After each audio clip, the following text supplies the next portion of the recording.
약 한 달 넘었죠. 지난 음력 나벌 8일 부처님 성도법회 성도절 하루 전날 밤 철야 법회 때 여러분들 제가 한번 법회를 본 적이 있습니다.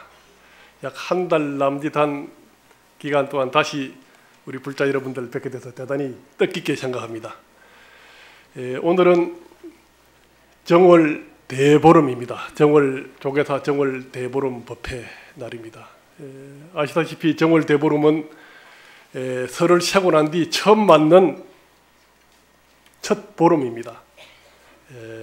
한편으로도 이 정월 대보름은 1년 중 가장 달이 크고 가장 밝다 그래서 보통 정월 대보름이라 그럽니다. 8월 보름은 한가위 달이라 그러지만은 대보름이란 말을 쓰는 것은 정월 대보름밖에 없습니다. 그만큼 1년 중 처음 맞는 보름은 1년 중 가장 달이 크고 밝다 그래서 정월 대보름이라 그래서 우리 세간의 민속으로서는 달을 보고 한 해에 참 간절한 기도를 올린다든지 또 지불놀이라든지 또 부름을 깨면서 각종 액땜을 하면서 한 해의 행복을 빌고 애군이 없어지기를 기원하는 그런 세속에 좋은 민속절이기도 합니다. 한편으로는 정월 대보름은 우리 불교적으로 보면은 매우 뜻깊은 법회 날이기도 합니다. 요 혹시 법회 페이퍼 자료집 하나 나눠준 건 다 보셨습니까? 제가 꼭 드리고 싶은 말씀이 있어서 한번 이야기하고 마는 것보다도 이렇게 메모장이라도 좀 가지고 계시면 나중에라도 한번 다시 한번 그 스님이 제대로 말했나 한번 또 확인도 하고 또 기억할 수 있도록 이렇게 종이로서 메모를 해놨으니까 한번 살펴보면서 제 이야기를 들어주시면 되겠습니다. 정월 대보름은 불교에서는 매우 뜻깊고 의의 있는 날입니다. 왜냐하면은 지난 음력 10월 보름부터 시작된 스님들의 공부 기간이 오늘 끝나는 날이기 때문에 그렇습니다. 일명 해제라 그러죠. 해제. 스님들은 1년에 여름에 석 달, 겨울에 석 달이 공부하는 기간입니다. 일반 학생들은 봄학기, 가을학기라 그래서 봄, 가을로 공부하는 기간이 있지만은 우리 불교는 전통적으로 여름 석 달, 또 그리고 겨울 석 달이 스님들이 공부하는 기간이기 때문에 그렇습니다. 오늘은 스님들이 석 달 지난 음력 10월 보름부터 시작된 겨울 공부가 오늘 끝나는 졸업하는 날입니다. 그래서 이 대단히 뜻깊은 날이고 또 우리 불자님들은 스님들의 공부 기간이 맞춰서 조계사 같은 경우는 지난 동안거 정월 보름 입제 정월 10월 보름부터 오늘 정월 보름까지 석 달간 90일간 동안거 기도를 열심히 봉행해서 오늘 동안거 기도 회양날 아니겠습니까? 그래서 스님들은 석 달 공부가 끝나고 우리 신도님들은 석 달간의 간곡한 기도가 해양하는 날이기 때문에 대단히 뜻깊은 정월 대보름 법회다 이렇게 생각을 합니다. 스님들은 석 달간 공부를 잘 마쳤으니 봄 3개월간은 또 우리 그동안 공부한 내용을 가지고 다양한 법회를 개설해서 설법을 하고 불교에 대해서 토론하고 불교에 대해서 법을 전하는 이런 노력을 해야 될 것이고 또 지난 3개월 동안 우리 간곡한 기도를 바탕으로 우리 불자님들은 가정과 이 사회가 보다 더 밝고 보다 더 행복한 가정과 사회가 될 수 있도록 희망찬 한 해를 열어주시기를 바랍니다.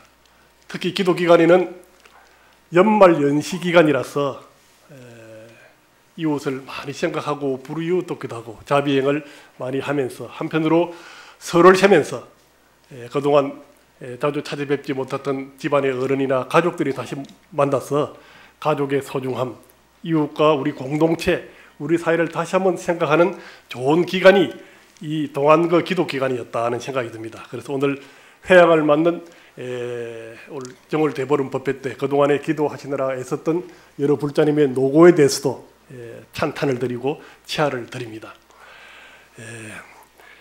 오늘 정월 대보름 법회에서 여러분들에게 드리고 싶은 말씀은 한편으로 지난 성도절 법회와 이어지는 맥락을 가지고 있습니다. 역시 지혜와 자비입니다. 최종적으로는 자비를 강조하고자 함입니다. 그 페이퍼에 보시면은 스님들이 지난 석 달간 공부하는 것은 깨달음을 얻기 위해서 공부를 했거든요. 무엇을 깨닫는다는 것이겠습니까? 깨달음다는 것은 부처님의 가르침을 잘 깨닫는다. 부처님의 가르침은 바로 팔만대장경이 지혜와 자비의 가르침이기 때문에 지혜와 자비의 가르침을 잘 성찰하고 살펴보고 잘 사유 음미해서 설법을 듣고 하면서 부처님의 지혜와 자비의 가르침을 제대로 정확하게 잘 깨닫고 이해하기 위해서 지난 석 달간 스님들은 수고를 하셨습니다. 또한 불자님들은 가정과 이 사이의 행복을 소망하셨으니 그 가정과 사이의 행복을 소망한다는 것은 역시 부처님의 지혜와 자비가 잘 구현되면은 이 사이가 따뜻하고 행복한 사이를 이룰 수 있기 때문에 부처님의 정신, 부처님의 크나큰 자비 광명에 힘입어서 자비 광명의 정신이 이 땅에 잘 구현되는 것이 우리 가정과 이 세상이 행복하게 되는 것이다.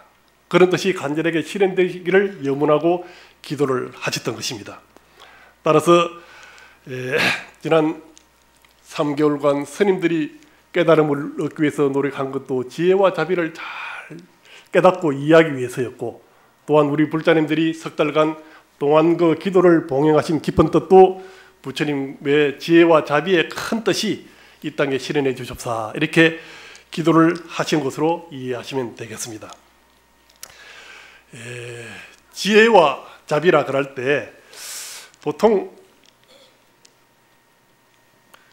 지혜는 자비라는 것은 이웃을 돕고 남을 잘 이렇게 배려해주고 돕는다는 것은 알겠는데, 지혜와 자비, 지혜는 뭔가 이게 약간 막연하지 않습니까? 지혜, 부처님이 팔만대장경 가르침은 지혜와 자비의 가르침이라 그러는데, 자비는 누구나 다 알 수 있는 쉽게 직관적으로 또 생각하면 금방 알 수 있는데, 그림이 그려지는데, 부처님의 지혜가 이게 뭔가? 저는 부처님의 지혜는 이 자료에도 썼듯이 자유라고 생각.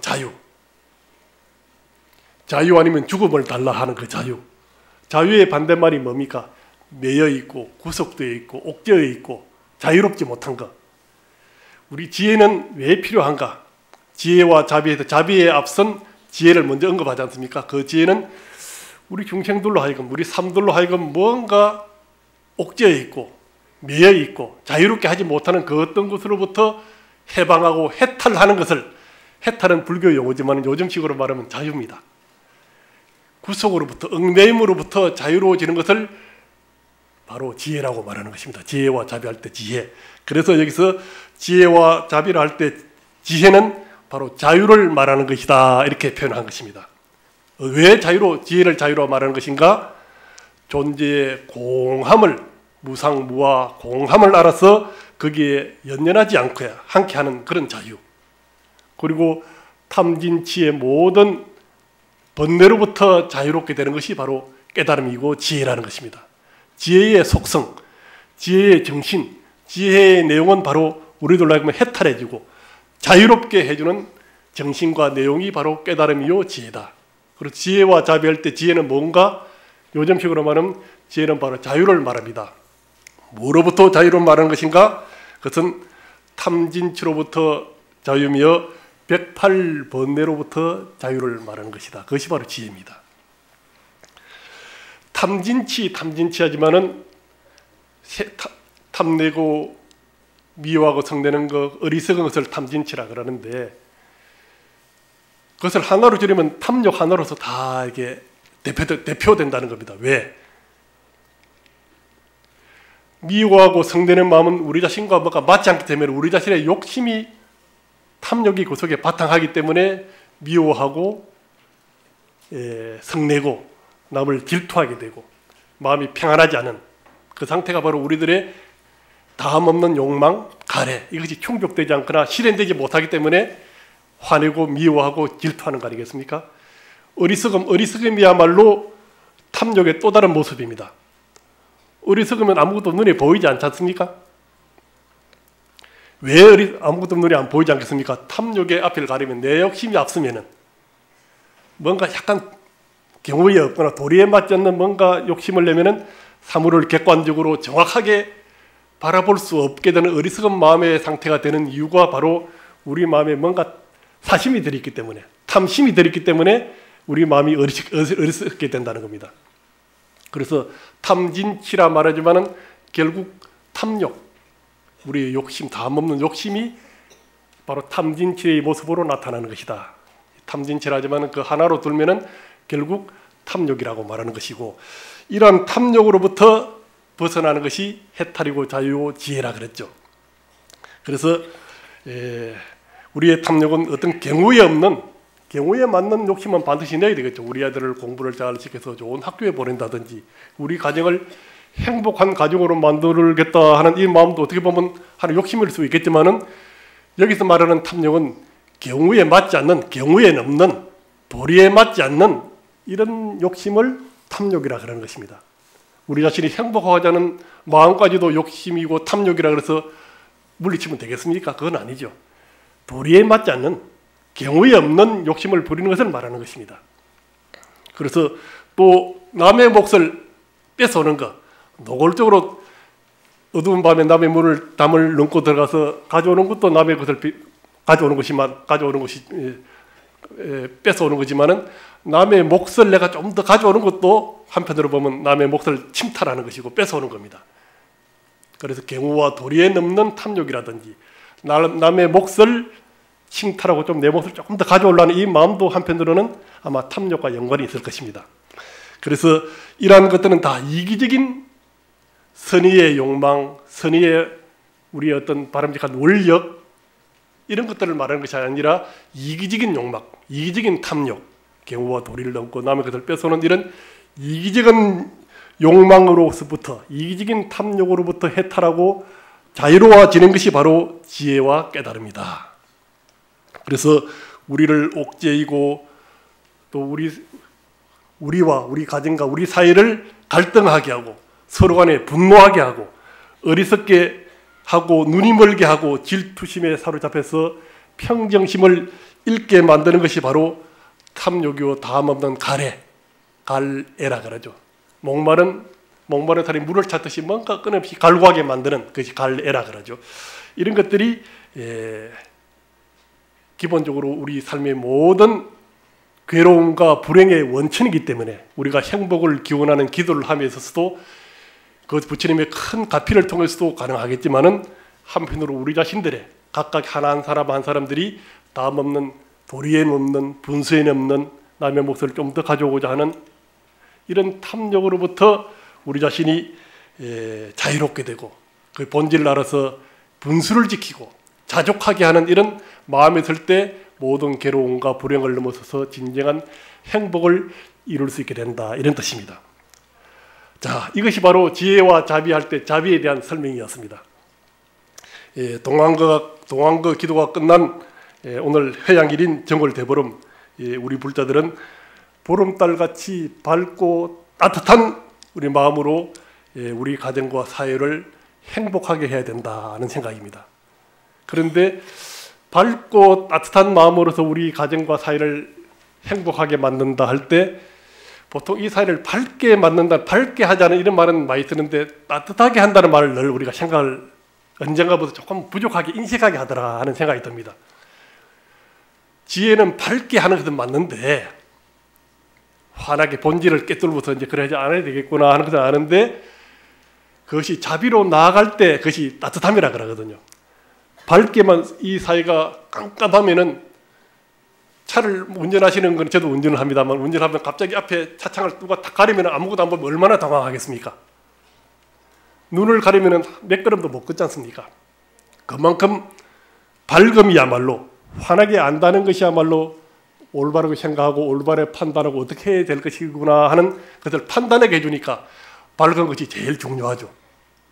그런데 한편으로는 아무리 판단하고 알고 이해를 하더라도 구체적인 실행은 가고 안 가고 행하고 안 하고는 별개 사안이다 이 말이죠.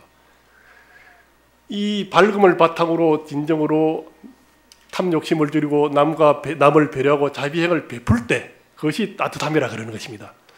우리 사회가 깜깜 어두워도 삶을 살 수가 없지만은, 시베리아 벌판처럼 혹한 겨울이면은, 추우면은 살 수가 없지 않습니까? 햇빛이 비치고 따뜻함이 밝음과 동시에 따뜻함이 있어야지. 저 사람은 사람은 총명한데 뭔가 따뜻한 기운이 없다. 이런 사람도 있겠죠. 뭐 알기는 많이 알고 환하게 참 영리하고 슬기롭고 지혜로운 분인데 왠지 따뜻한 기운이 없어. 그러면은 이 자비가 없는 거 아니겠습니까? 그래서 이런 지혜와 자비를 말함에 있어서는 정월 대보름달같이 밝고 따뜻한 마음으로 우리 가정과 사회를 행복하게 만든다는 것은 밝은 마음, 즉 가래와 탐욕으로부터 자유로워지는 마음과 동시에 실질적인 자비행을 행해서 이 사회와 우리 가정과 사회를 따뜻하게 행하는 일까지 나아갈 때 비로소 가정과 사회가 괴로움과 불행을 넘어서서 행복한 가정과 행복한 사회를 만들 수 있다는 생각입니다. 회의 페이퍼는 두 번째 장으로 넘어갔습니다. 이제 6번입니다. 이제. 그래서 밝음은 지혜요 따뜻함은 자비심이다 하는 것으로 제 말씀을 몇 가지 진도가 나갔어요. 그럼 지혜의 깨달음, 즉 지혜가 탐욕으로부터의 자유로움이 지혜라 말할 때, 그럼 자비는 뭔가? 이제부터 자비로 넘어갑니다. 지혜는 다 어지간히 이야기했습니다. 자비라는 것은 현실 속에 이 우리 세간의 현실 속에서 가정이나 이 사회생활 속에서 자유가, 즉 깨달음이, 지혜가, 자유가 가장 잘 구현된 것이 자비다. 깨달음이, 즉 지혜가 현실 속에서 구체화되고 현실화되는 것이 자비라 이 말이라. 아직은 이해가 안 되죠? 자, 그 밑에 줄 한번 보십시오. 자비는 자유가 잘 구현된 것이라는 것은 탐욕으로부터 자유로울 때 자비를 가장 잘 실천할 수 있기 때문입니다.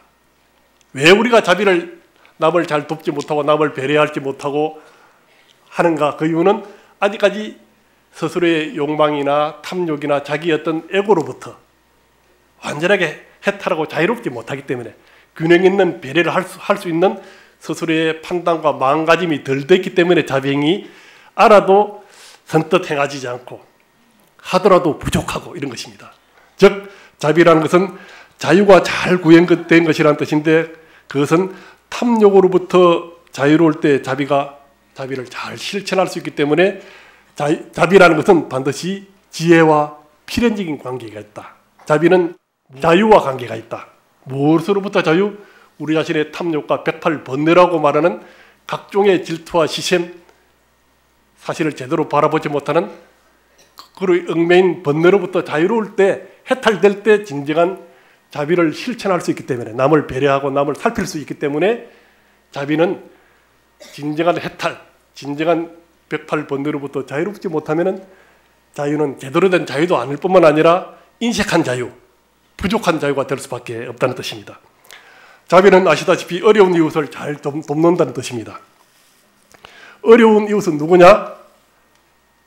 나의 자녀들도 어려운 이웃입니다. 어릴 때는 젖먹이라서 내가 그다 주지 않으면 생존을 할 수 있겠습니까?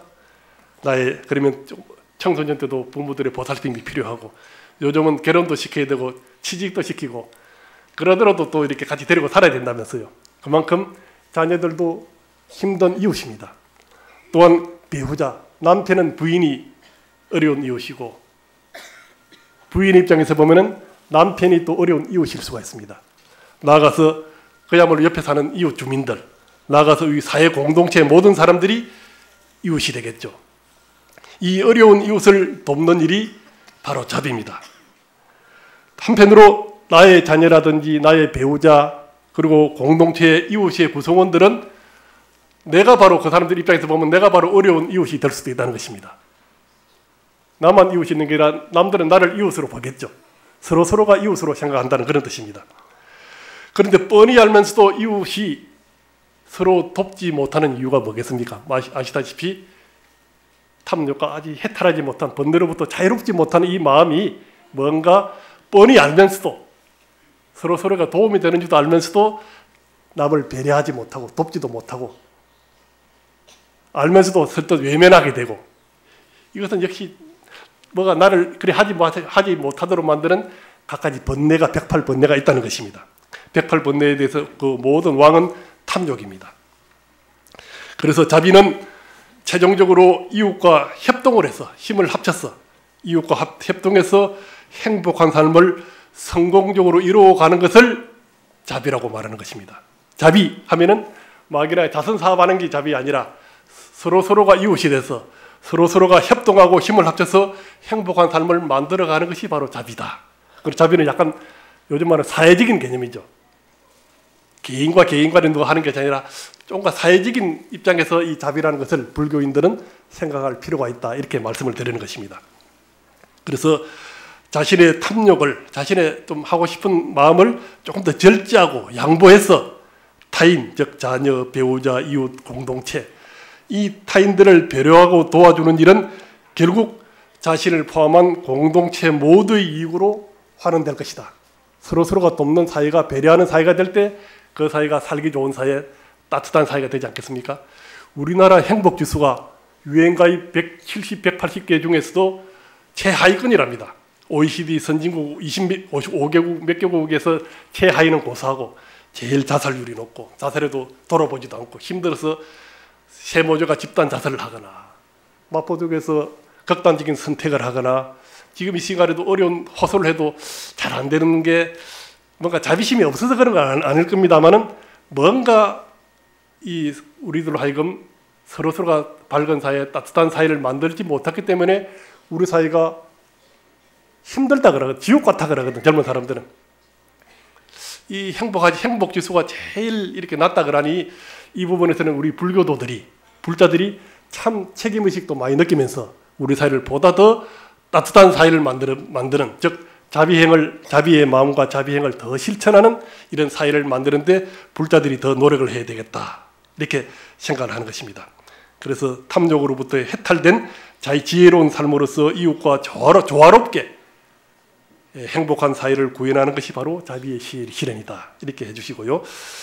자비를 잘 실천하는 사람은 탐욕으로부터 그만큼 자유로운 사람, 즉 지혜로운 사람이며 따라서 진정으로 깨달은 사람이라고 할 수 있다. 우리 깨달음 이야기 많이 하죠. 불교는 깨달음을 추구한다 말하지만 그 깨달음은 이렇게 자비로서 나타나기 위해서 깨닫기 위한 거 아니겠습니까? 깨달음은 번뇌로부터 해탈이니까. 왜 번뇌로부터 해탈해야 되느냐? 자유로워야 되느냐? 자비를 행하기 위해서 따뜻한 사회를 만들어서 우리 사회를 정토 사회로, 극락 세계로 행복한 사회를 만들기 위해서 깨달음을 얻다는 것입니다. 그렇지, 깨달음은 바로 우리 사회를 자비로운 사람으로 만들게 해주는 것이 바로 깨달음이기 때문에 깨달음이 소중한 것입니다. 그렇지만 깨달음은 최종적 목표가 아니라 자비로운 삶을 살아서 자비로운 행복한 사회를 위하는 그 수단이고 방법입니다. 최종적으로는 자비요 행복인 것입니다. 결국 8번입니다. 지혜와 자비의 문제는 현실에서는 최종적으로 자비의 삶으로 나타나야 된다. 혹시 자비명상에서 자비명상을 하면 되지 굳이 자비행으로 할 거 있습니까? 자비명상을 해도 되는데 자비명상을 해도 좋은 일을 할 때 가지는 행복한 마음을 자비명상을 해도 가질 수 있게 한답니다. 자비명상 효과는 많습니다. 마음이 거칠어질 때 남을 도와야 되겠다는 그 강의성과 필요성을 잘 살피게 해주는, 그렇기 때문에 자비명상하면 그런 데는 자비명상이 중요한데, 그런데 자비명상만 하고 실제 자비행을 하지 않는다면, 구체적으로 남에게 돕는다는 마음을 일으키지 않는다면 그 자비명상은 자비를 행하지 않더라도 자비명상을 하면 자비를 행하는 것과 똑같은 행복한 마음을 가지긴 해준답니다. 그 심리 치유하고 이런 사람들은 자비명상을 많이 하면 세로토닌인가 하는 그 화학물질이 뇌에서 분비돼 가지고 행복감을 맛보게 해주고 마음이 차분해지고 이렇게 마음이 평정을 이룬답니다. 그렇지만 그건 개인적인 마음 상태를 말하는 것이지 구체적인 직접적인 자비행을 행하지 않더라도 자비명상만 잘하더라도 뇌에서 화학물질인 세로토닌이 발생을 하고 마음이 행복해지고 평정해주는 건 그게 끝인가? 그러면 안 된다는 거죠. 실제 자비행도 안 하면서 실제 자비행을 남을 배려하는 사랑하는 마음, 남을 이웃을 사랑하고 부인을 사랑하고 남편을 사랑하고 이웃을 사랑하면 마음이 행복해지고 실제 자비행까지 나서면 더 행복해지는데 그것을 하지 않고 자비명상을 써서 자비행을 걸어서 대체해버린다? 이거는 약간 이거는 얌체 같지 않습니까? 이거는 그런데 왜 자비를 해야 될 것인가 잘 알기 위해서는 자비 명상까지는 끝까지 필요한데 실제 자비행을 하지 않고 자비 명상으로서 자비행을 대체한다? 여러분들 그 과학이 발전에 대한 새끼 밥 먹는 게 얼마나 식사 대사 밥 먹는 일이 참 큰일이다. 우리 주부들이 얼마나 다 힘든 그 가사노동을 힘든 일을 하는데 이거를 치약 같은 거 알 한 날 먹으면 배가 안 고프고 온갖 영양소를 다 충족해서 활동하는데 부족함이 없다면 얼마나 좋겠습니까? 그런 생각을 상상을 하잖아요. 조그만 튜브 하나 치약 조금 튜브 하나 쪽 먹거나 약을 하나를 먹으면은 자 그런데 그렇게 되면 어떻게 되는지 알겠습니까? 음식을 먹으면 위장이나 간장이나 비장이나 내장, 소장 다 있겠죠. 이런 것들이 크기도 다 형성돼가는데 조그만 알약 하나로 대체하면 점점 세월이 지나면은 위장도 조금 쪼그러들고 이것을 소화시키기 위한 심장에서 펌프되는 혈액도 그래 많이 필요 없게 됩니다. 점점 사람의 몸은 점점 쪼그러들고 조그맣게 될 것입니다. 사람이 말고 남들은 새끼 무새끼 하듯이 조그마한 형상이 없는 사람이 될지도 모릅니다. 우리가 하루 세 끼를 잘 챙겨 먹고 혈액이 돌고 노동을 하고 또 남을 돕고 행복한 서로가 행복한 삶을 만드는 것은 다 연관이 있습니다. 그래서 이렇게 하듯이 마찬가지로 자비행을 하지 않고 마치 치약을 조그만 튜브에서 음식을 대체해버리고 알약으로서 음식을 대체하듯이 자비를 직접 행하지 않고 기도로서 끝나버린다든지 명상으로만 끝나면은 아까처럼 알약으로 우리 몸이 점점 쪼그라서 실질적인 해감이 없는 우리 몸은 빈약한 몸, 자비가 빠져있는 지혜만 말하는 반쪽아리밖에 안 되는 빈약한 불교적 삶을 살게 된다 이런 뜻입니다. 그래서 깨달음을 얻는 것이 바로 자비행이고 사람들로 하여금 어떤 사람들은 깨달음을 얻는 것이 자비행 아닌가 또 남들로 깨달음을 잘 얻게 하는 것이 자비행이지 이렇게 말하는 분도 있습니다만 한편으로는 일리 있는 말씀입니다만은 깨달음을 잘 얻는 것이 또 남들한테 깨달음을 잘 얻게 하는 것이 그 말은 마치 남을 자비행을 잘 행하는 것이 중요하다는 말만 하는 사람과 똑같다는 것입니다. 그래서 어떤 분들은 또 깨달음을 얻고 남들로 하여금도 깨달음을 잘 인도하는 그것도 자비행이지 하는 사람은 틀린 말은 아니지만은 그는 깨달음의 영역에만 머무는 것이 진정한 자비행은 아니더라. 그리고 깨달음이라는 것은 자비행이라는 것은 108번뇌로부터 자유로워졌어. 우리 탐욕이라는 굴레를 벗어나서 진정으로 자비행에 나아가는 것이 바로 진정한 자비다. 이렇게 이해를 해주시면 되겠고요. 진정한 자비행은 각자의 탐욕심을 줄이고 절제해서 세상의 현실적인 불행에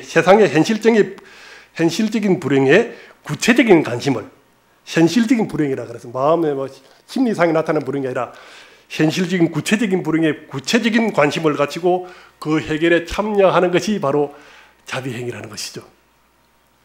마음으로 심리적으로 다 해소하는 것이 아니라 현실적인 구체적인 그 불행에 구체적인 관심을 가지고 현실적으로 그 해결하는 일에 참여하는 것이 진정한 자비행이다.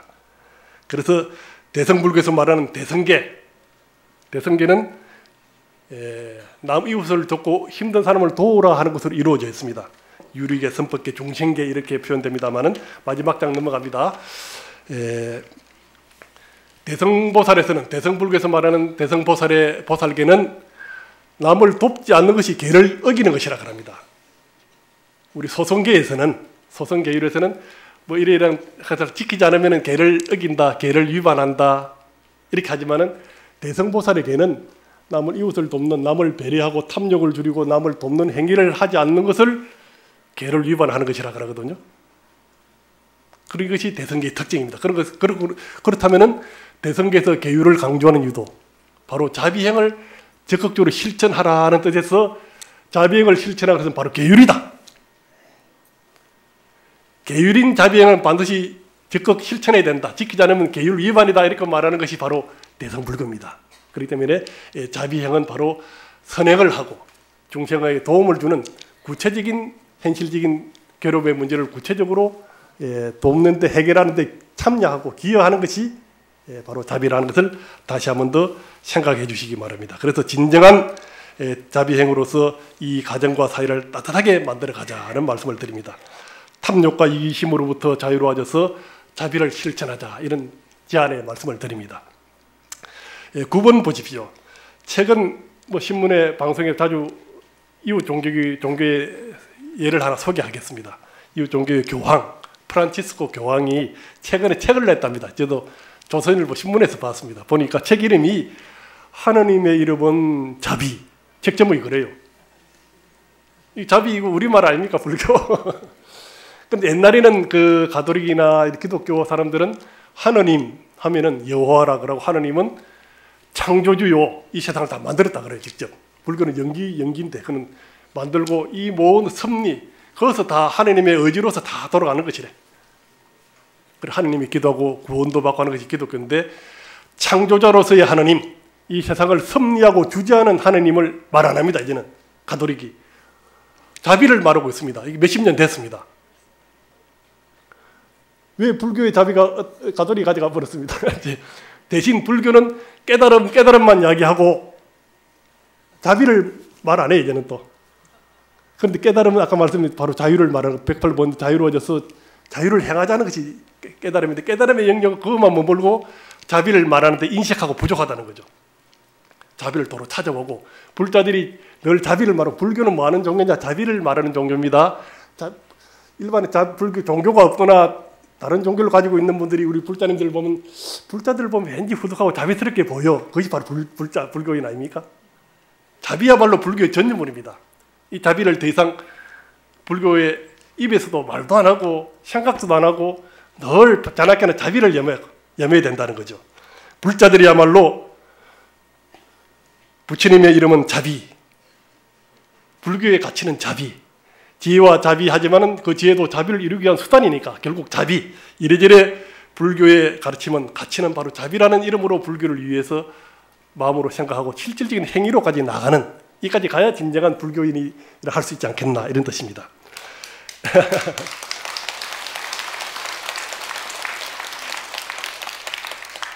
11번 요즘 남북관계가 많이 어렵습니다. 평화.